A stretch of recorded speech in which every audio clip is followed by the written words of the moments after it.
Hello YouTube, Cuffy Proctor here. I wanted to discuss the impacts of automation into dying industries and the strain and pressure that puts on companies. I think newer companies that don't use automation, that are competition to automation, for those companies to put pressure on employees. So that's where this conversation is going today. It's a personal experience, one for y'all, and a kind of unfortunate story, to be completely honest. My experience with being in an industry for 10 years and finding my way out of the industry in a really, really rough way. And I mean, part of it's the business, part of it's, I think, some really tough positions for the business. I'm not going to go into who the business was, but I was, long story, I'll give you a short recap kind of my experience. I was in appliances for 10 years almost. Just almost 10 years. December would be 10 years had I stayed in that position. I sold appliances at your major box retailers, large kitchen appliances, your refrigerators, washers, dryers, and the thing that people really loved about appliances was buying appliances, at least people look for, I think, is a personal experience, and not always. And that was the big thing is like, oh, I could just buy online.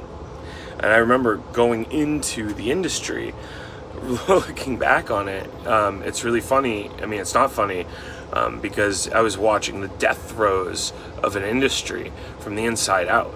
I watched Sears struggle with the ending practices of their company. I mean, they struggled a lot as a company, and they're a 100-year-old company that people adored or hated.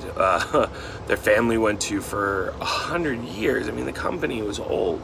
Kenmore, major brands came out of these retailers like Kmart and Sears. I mean, I know that they kind of bonded together after the fact, but Sears produced things like Kenmore, these major utilities like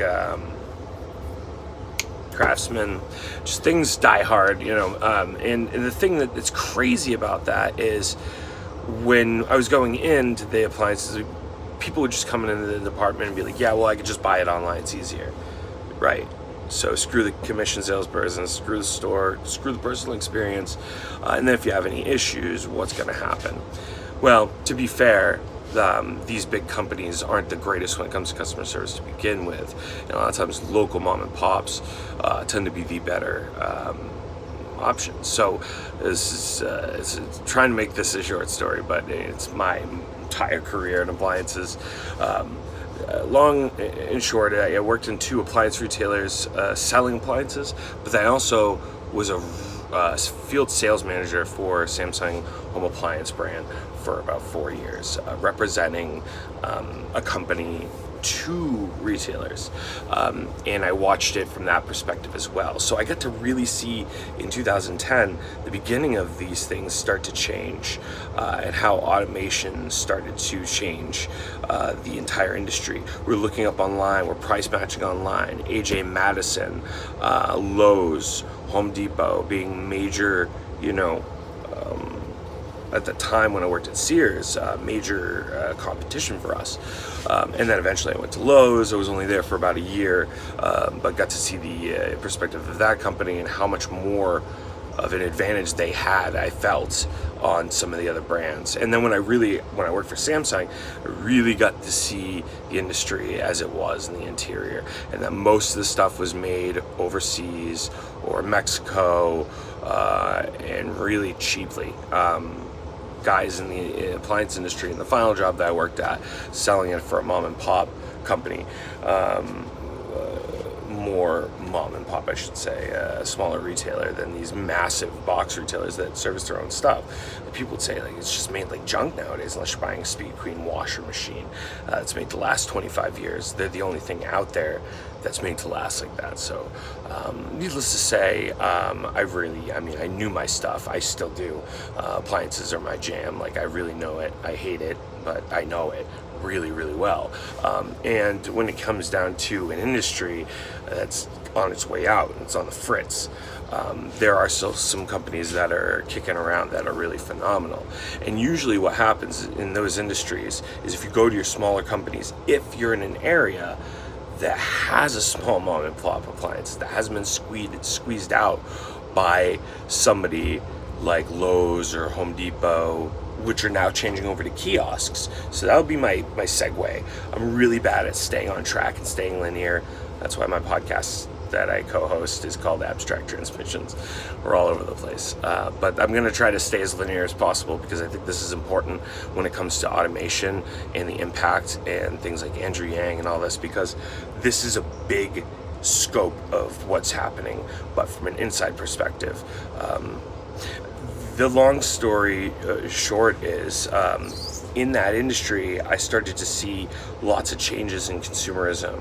I felt like there's a lot of waste in these companies, but also at the same time, I was going into stores. I was finding that there weren't people there available to help customers, and it was really weird. It was like, well, where are all the employees? Well, they're not on the floor right now, or they're in paint, or we don't have a dedicated employee to this department, or they're not on right now, or so and so works in a different department but now works in this department. Oh, well, where's so and so that was here last week? Oh, well, he's in paint now.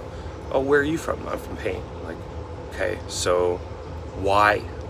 Because the appliances are an incredibly specialty department. You get to keep people in one area.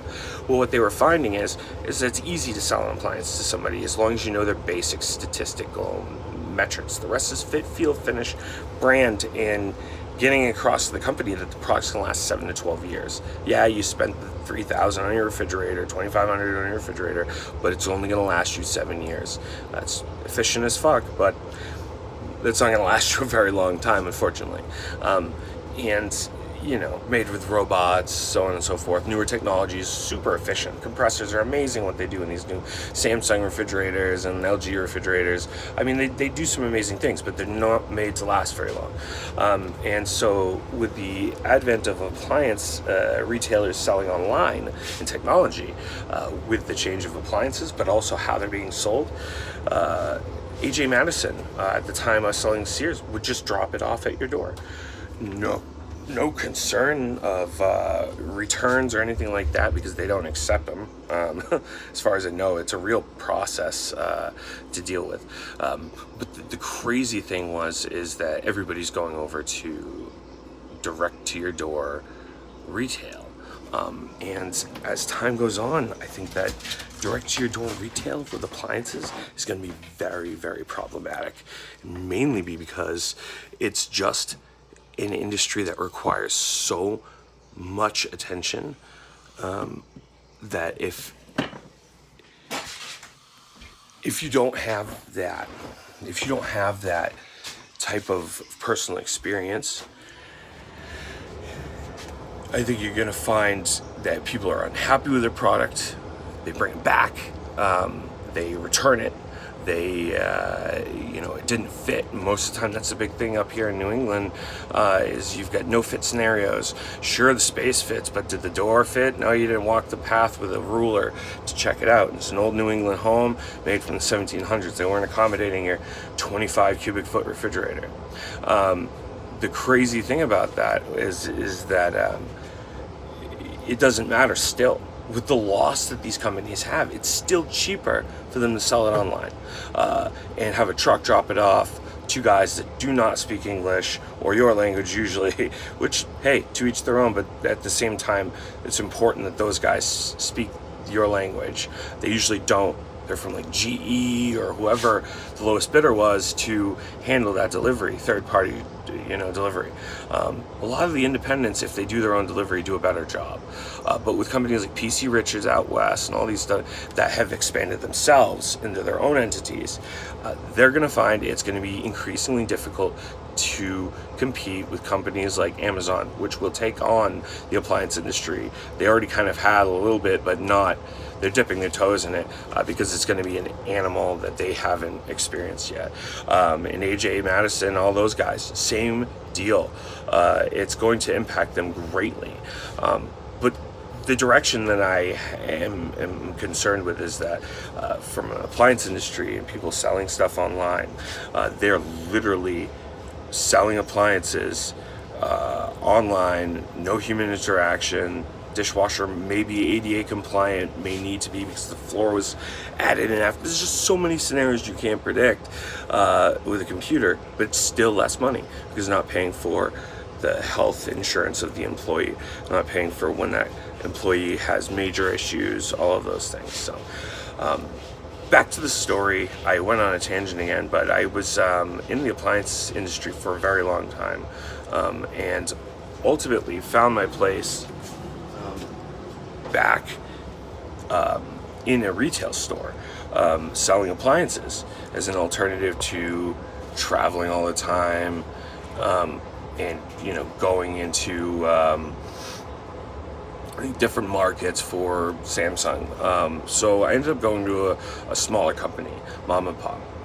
Good company. I'm not going to go into who they are because there's some issues between me and them and how they let me go. But I'm very open and honest about what happened because I think that it's a couple of things. I mean, the company was put at pressure to fire me, basically, because of numbers. My numbers, I think, probably were starting to slip because of attendance, but I was a good employee. I made that company money, for sure. And I know my worth at that company and the value, and I had some attendance issues, but the long and short of it was, I was struggling with some major things in my life at the time. One being my health. I have two major defects in both of my ankles, and increasingly my ankles got worse and worse. And how this relates to automation is in GDP is that my wife was stay at home. She stayed at home with our son. We were struggling with some of our own things, and ultimately, long story short, I was let go because my numbers started to drop, and mainly because of attendance, because of health issues, and because of personal life issues. I was going through some major stuff, and ultimately my wife passed away. And the thing that was just crazy about the whole thing is that regardless of any of these situations, I mean, my wife passed away after, I was let go. But the big thing was just, I couldn't help but think, why? I'm a good employee. And the pressure at the end of the day is numbers and all of that stuff. And how I was let go and whatnot is a whole different thing because, I was taking the processes to protect myself with FMLA and all of these different things that, employees should do to protect themselves. But I feel like the pressure is on these smaller retailers to outperform these mega retailers is just never going to happen. Even with the personal service that the personal company offers, major built-in appliances in a lot of circumstances that require framing, you're talking, major built-in retailers, built-in manufacturers like Sub-Zero or Wolf, making these, appliances that require specialty experience, specialty, installers, specialty, salespeople. It's still, at the end of the day, these companies, the loss and all that stuff, when it comes down to automation, if the trucking is automated, if the people selling it are automated, if the process is automated, if every aspect of it is pretty much automated until there's a problem, no matter how much return and product loss, damages that they have, it's still going to be less money. So that industry is gonna go bye-bye, no matter what. So I mean, I was let go due to an injury. In the long short of it, they canned me after I put in FMLA paperwork, which is its own thing and whatnot. I put it in specifically to protect myself, but a company put under pressure to let somebody go because of a disability or even life circumstances. My attendance was going, I was struggling with attendance. That's accurate, but it was because of health issues and life circumstances, and I wasn't even aware of FMLA being an option to me, outside of the fact that I could take time off if I had a surgery or something. I had no idea that, you know, it was there to protect you in the event of major events, like you know, losing a foot, or having a baby, or you need to take time off intermittently because you have mental breakdowns. There's a lot of things there, and I, you know, tried to go through the process, put it in, but at that point I had already had some pretty rough time with attendance and whatnot. So ultimately I was like, oh, but I really think that the pressure comes down to the fact that retailers like that are under such a heel from box stores and retailers, and they're encroaching into the space, and there will be a point where they just can't keep up, can't do the pricing, and the advantage that they're always going to have is personal service. When there's a problem, people start to see that advantage on the service end, though. I think the sales end, it's a matter of time. And so where this is going and why this video is extra long is that you know, I'm a person who's disabled for all intents and purposes. I'm leaning on my on my laundry table. I try to do what I can. I use two crutches most of the time, 2 Canadian crutches now. My disability's gotten worse, and my life has kind of gone downhill. And ultimately, I mean, I think it was one, because I was fired. I was in a good position, and it sucks. I was let go. But I was good at that job. There could have been a position where they said, hey, look, you know, we're struggling. We should put you into phone sales. We know you can do this well. But at the end of the day, capitalism and profits are 2 different things, right? I think, well, I mean, they're hand in hand. Capitalism, the whole point is profitability. But this is why human-centered capitalism, I think, is so goddamn important, and why Andrew Yang really has a good perspective on how this impacts people. Is that at the end of the day, you know, profit, you know, is a big deal to a company. It costs a company a lot. But how much does it cost when your employees suffer? How much does it impact your company personally? But how many companies are letting people go because of pressure from healthcare and all of these different things, when normally it's this battle between, you know, should we keep this good employee, should we not? And at the end of the day, companies are getting forced to make bad choices sometimes with good employees. And when that happens, it's a loss for the consumer, it's a loss for the company itself, it's a loss for the employee, because I think as an overall, they find that, you know, especially in this circumstance, the automation is just going to decimate everything. It's going to be pretty bad for the appliance industry as a whole. That's my prediction, at least. And I don't think it's just that industry. It's the trucking industry. It's call centers. You know, AI is really going to do a number on things like MRI techs. So, you know, it is so important that we have some sort of foundation to prepare for that. And I think the answer is doing the jobs that we want to do versus the jobs that we're meant to do. I was good at selling appliances, but I hope that that's not my entire life's existence, right? I did that because I was nerdy and I could talk to people about appliances and not get bored with it, and really get into the integrated specifics, you know, but I would go overboard with specs sometimes, and talk people off, and they get bored and they leave. And I struggled with the salesperson aspects, but I was a good salesperson. I knew what people wanted. I knew how to sell the product, and I still know appliances very well. And at the end of the day, when you have employees that are good, you want to keep those employees, especially when you're going against the robot apocalypse. And not to toot my own horn, but I know my worth, at least in that aspect. I struggle with self-esteem and mental aspects, mental health, big time in my life. But I know my worth as a salesperson, at least in that I was good at what I did. And I sold services, extended services, as long as I believed in it very effectively. So when you have these employees that get fired because of automation, that lose jobs because of automation, small businesses go out because of automation, you have companies like Amazon come in, and even decimate companies like Sears, you really have to relook at how the landscape is going to be in the next 5 to 10 years for people. This is happening exponentially and everywhere. When you walk into a Home Depot, there's a kiosk. When you walk into a Lowe's, there's a kiosk. And you're really, it may just be a computer desk right now with my Lowe's, and you type it in and stuff because there's nobody in that department. You had to talk to the guy in plumbing because it's right next to the department, and he had to find a manager because he doesn't know anything about appliances. They wash your clothes.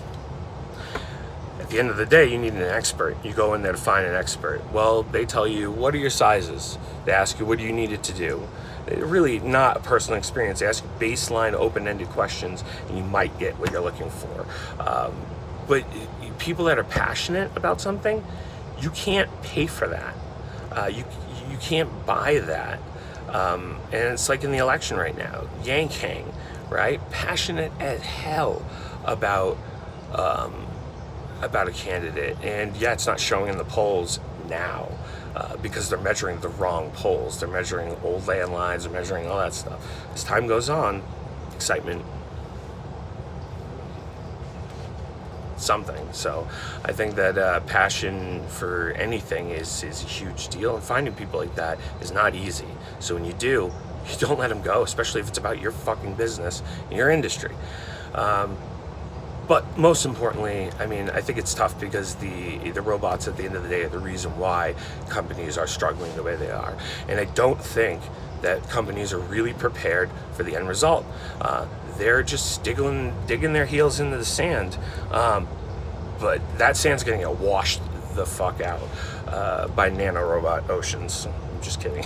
But no, seriously, I think that the sand is just going to slip right between their toes. And ultimately, major companies like Lowe's and Home Depot are going to switch over to automation entirely. Home Depot's already done it with the kiosks for appliances and, in their major stores, their bigger stores. And the reason why is because they want the people to be specialists in all departments, not just one thing. And then maybe have a couple of people, but that's not a good idea with appliances. So any of you major appliance guru assholes out there, I was going to start an appliance podcast and YouTube videos about appliances because, I know them really well. But I just, fuck that. Fuck your appliances. I'm so done with appliances. I really would rather talk to you fine people about the state of the world and all of that shit on a daily basis. So reinforcing those things that we want to do with the freedom dividend, because when we're passionate about something, we're going to do our best. We're going to push ourselves to limits that we haven't before. It's why things like SpaceX exists.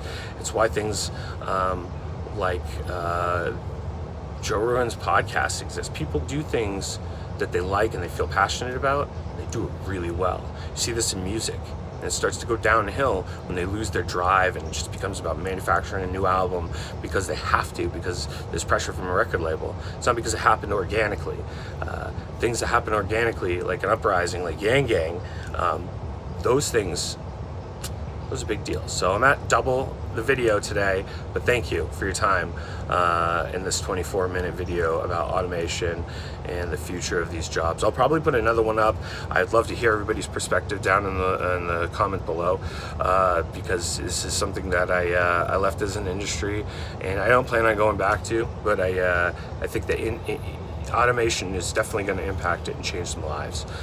So you'll see that there first. And if you guys, want to hear more about this stuff, want to talk more about this in the comments, let's do it. Let's back and forth videos. I really, really am passionate about how this is going to impact people's lives and why that freedom dividend is so goddamn important for creators, musicians, bakers, stay-at-home parents, caretakers. These people make the world go round in a lot of facets. Without your artists, without your artisan bakeries and the people that create with love and passion, you have nothing. You get robots making stuff, right? So thank you for your time and subscriptions and likes.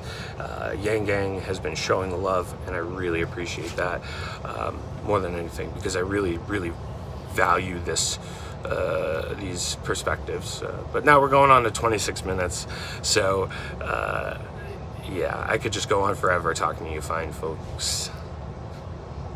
Thanks again. Take care.